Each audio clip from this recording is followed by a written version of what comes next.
Арыс қаласы Мұхтар Әуезов мектеп-гимназиясының технология пәнінің мұғалімі Асқарова Эльмира. Технология пәні 7-ші сынып. Сабақтың тақырыбы әлем халықтарының тағамдары.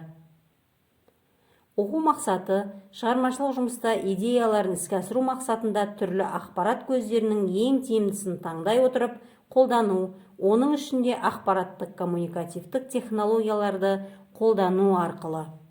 Сабақтың мақсаты әлем халықтарының тағамдары туралы білу және түсіну. Әр түрлі ұлттың тағамдары негізіне өздеріне тән азық-түліктері және оларды өңдеу тәсілдері жатады. Орыс халқының дәстүрлі асханасына жармадан жасалынған тағамдар. Украин халқының асханасы әрқашан әртүрлілігімен және дайындалуымен ерекшеленген.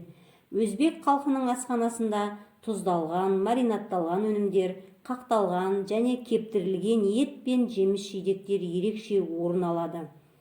Қырғыз халқының асханасы түрлі ет, сүт және ұн тағамдарына тән. Кәріс халқының асханасы әлемдегі ең пайдалы асханалардың бірі болып саналады. Бір шикізаттан түрлі ұлт аспаздары жылумен өңдеудің түрлі тәсілдерін қайнату, бұқтыру, түрлі ошақтарды, ашық от, пеш қолдану арқылы түрі, дәмі және хош иісімен бір-бірімен ерекшеленетін тағамдар әзірлейді. Ал оқушылар олай болса сабағымызда пицца жасауды үйренейік. Жасамас бұрын сендерге аз ғана мәлімет беріп кетейін. Пиццаның отаны ретінде дәстүрлі түрде Неаполь саналады. Шындығында қамырды қызанақпен, ірімшікпен және өзге де азық-түліктермен бірге пісіру ең алғашқы кімнің ойына келгенін анықтау мүмкін болмады.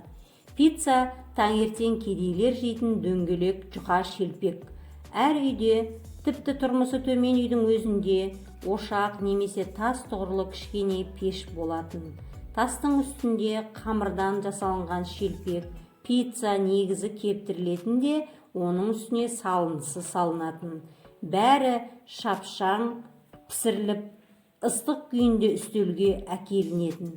Салқын пиццаны итальяндықтар ұнатпайды. Уақыт өтті, итальяндық кедейлердің ойлап тапқан қарапайым тағамы баяғыда-ақ бүкіл әлемге тарап кетті. Англия, Голландия, Швейцарияда арнайы пиццериялар ашылған. Францияда пиццаның жартылай дайын өнімін аспаздық дүкендерден сатып алуға болады. Итальяндық пицца Қазақстанда кеңінен танылған. Келесі видеороликті көріп алыңдар.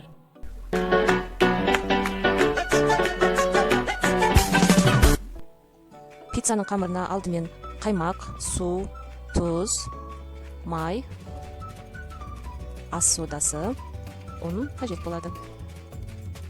Алдымен 50 грамм майды ертіп аламыз.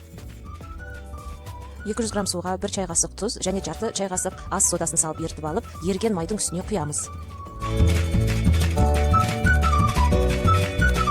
3 ас қасық қаймақ қосамыз және 250 граммға жуық ұн салып, қамыр илейміз және жұмыртқа қосуды да ұмытпаймыз.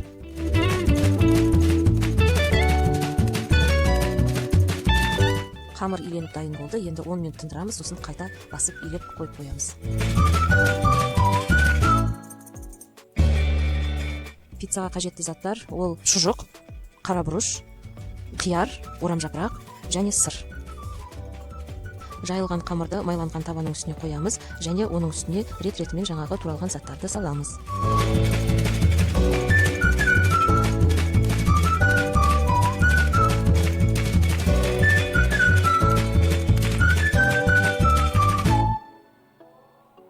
Барлығын қосып болған соң духовкаға саламыз.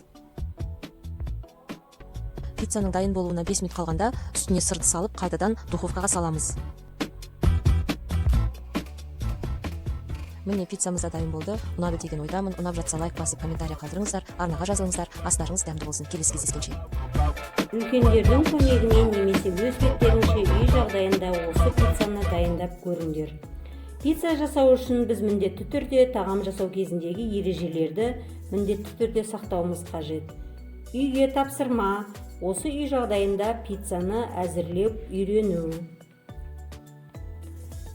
Сабағымды көңіл қойып тыңдағандарыңыз үшін рахмет.